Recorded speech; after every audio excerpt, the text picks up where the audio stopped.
liggéey ñoom ñu di ko valider je crois que boobu liggéey foofu lay gën a baaxee donc bi ci des mooy exécutif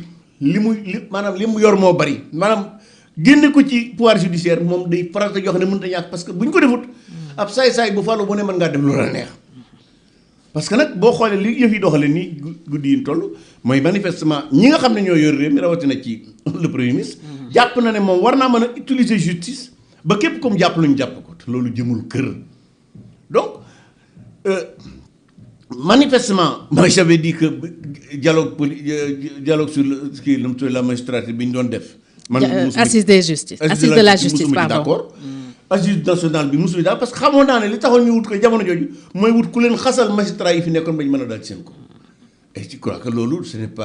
pas une bonne en tout cas du gage def de vraies ruptures au Sénégal autrement dit donc muy loi bi sur les partis politiques la loi sur la constitution ak yi ci des yëpp mooy fondamentalement li ko tax a jóg nekkul réformer le Sénégal moderniser le Sénégal ba réew mi gën a taxaw or réforme booy def bu ne la ko war a tax a jóg rek mooy nooy dëgërale démocratie nooy dëgërale état de droit nooy def ba Sénégal jëm ca kanam et manifestement ce n'est pas le cas et c'est dommage. alors yow tey lan nga jàpp ne kon moo animé le président Bassirou Diomaye Faye pourtant démb ci fête du travail par exemple waxaat na ni yenn yu ñuy def warut a nekk rek pour le pouvoir dafa war a nekk loo xam ne sénégalais dañ ciy gis seen bopp. mais loolu bu ko waxee da ko defut. li mu wax dëgg la c'est-à-dire que ñi yor réew mi di def waruñoo def ngir rek pouvoir bi ñu yor. mais dañ ko def pour tout le Sénégal mais loolu defuñu ko parce que en réalité boo xoolee xëy na daa am lu soppeeku. mais Diomaye bi muy door a tàmbali dafa tàmbali ci ayib maanaam def lu dul yoon parce que boo xoolee bi muy door a toog lan la def mooy def am na décret bu mu fekkoon président Macky Sall nommé le président de la Cour suprême nommé ay magistrats du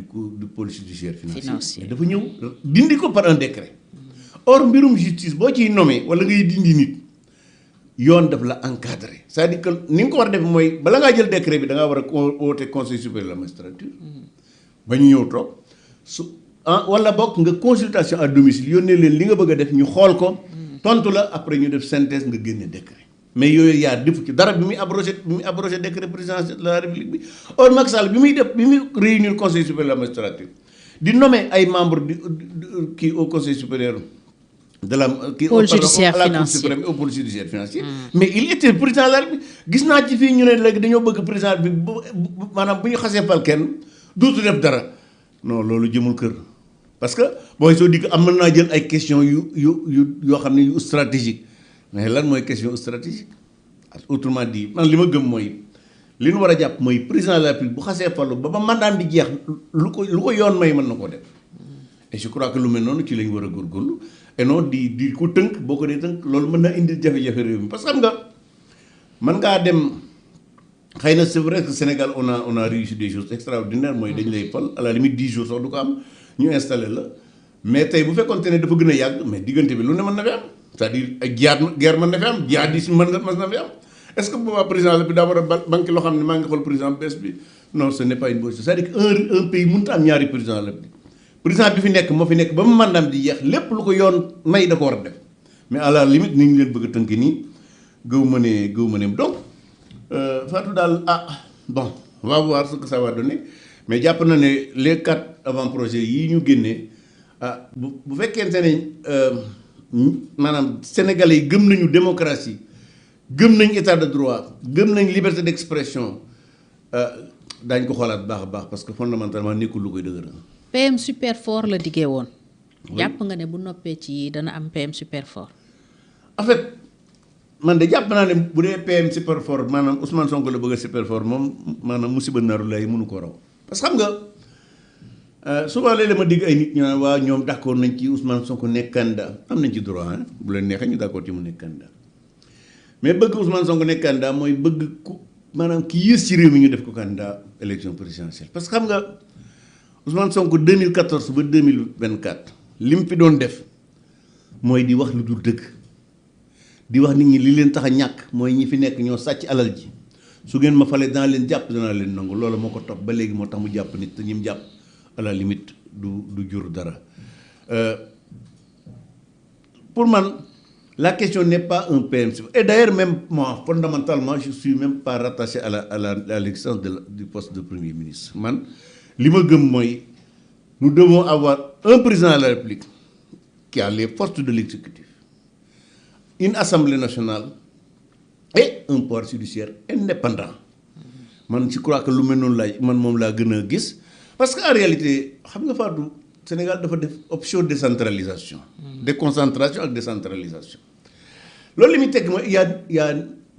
une dizaine de domaines de compétences yoo xam ne dañ ko transférer les collectivités territoriales.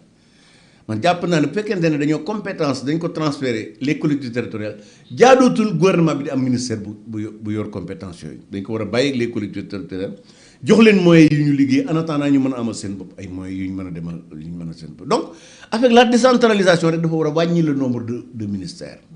même les gouverneurs les préfets et les sous-préfets aussi ni nga xam noonu la ñu tëgg dafa war a mën même wàññi le nombre de ministères autrement dit man li ma jàpp mooy avec environ une quinzaine de ministres, le Sénégal peut aller très loin et rapidement. Et malheureusement, avec ce gouvernement qu'on a, les gouvernements yi ñu leen remplacé gëwuma ne loolu mën naa amal njëriñ réew mi. Alors mbiccoo mbàlloo bi am leer naññee entre l'Assemblée nationale ak le président de la République feeñ ci avant projet yi mu fësal assemblée malgré tout dem moom def plénière am ba adopté loi am ci lan la mën a déboucher parce que en toile de fond naturellement il y a la dualité entre Ousmane Sonko ak Bassirou Diomaye Faye ci lan la mën a am. oui c'est-à-dire situation bi nga xam ne moom la réew mi toll nga xam ne assemblée nationale les 130 députés ya fa nekk parce que nag bu ñu waxee 130 mooy la majorité parlementaire. Pastef ñoom. mel na ne dañoo bëgg a jàkkaarloo ak Diomaye Faye defanteeg moom alors loolu nag mën naa indi problème ci réew mi mais am te kon nag président bi am na doole ci constitution boo xam ne may na ko quand même mu mën a jël ay mesures pour que loolu bañ a mën a am mais je crois que lu mel noonu mën nañu ko bañ a àgg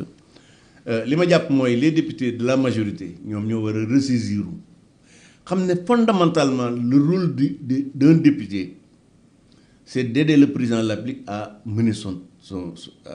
à appliquer sa politique loolu moo ko tax a jóg à gouverner et manifestement tey jii ni nga xam ne noonu la Pastef taxawee avec loi bu bees boobu ñu indi pour daganal maanaam bokk élection ci Ousmane Sonko li nga xam ne moom lañ ci mën a jàngat mooy à la limite c'est pour affaiblir le président de la République. Or un pouvoir législatif qui affaiblit le président de la République ça peut déboucher sur une crise institutionnelle donc le fait que ñu mel nii ñu mel mën na indi ay jafe-jafe yu rëy ci réew mi mais nag bon c'est vrai que le président a des moyens yu nekk ci constitution bi yoo xam ne mën na ko may bu demee bu ko neexee mën naa xaar ba 2 ans yi mat mu dissoudre ko. kon fi mu ne mën nañoo séntu dissolution. absolument je crois que bu fekkoonte ne suba mën naa nekk président dana ko def maintenant ci constitutionnellement li ñu wax mooy maanaam mandat député il faut que mu am 2 ans. 2 ans. Pour ñu mën a dissoudre assemblée nationale mais bon am na situation yoo xam ne aussi bu ci réew mi tolloo je crois que président de la République mën naa dissoudre assemblée nationale maintenant loolu aussi man li ma ci metti xam nga man député yi doon xuloo Diomaye ci wàllu politique bu ñu war a def ci réew mi lu ñu yoo xam ne dañu jàpp ne ñoom liñ bëgg a def mooy li gën ci réew mi man xuloo bu mel noonu mën naa ko dégg mais coow li muy bari intérêt benn nit muy Ousmane Sonko moo tax assemblée nationale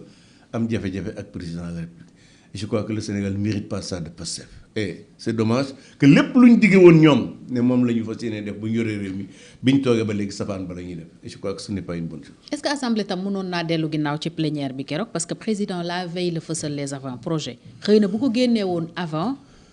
trimestre bi di jeex comme ni mu ko waxee woon Pastef mën na bañ a jël initiative bi. bon waaw loolu mën na nekk xëy na Pastef dañoo wóolu président de la République ne dana supparñi constitution bi.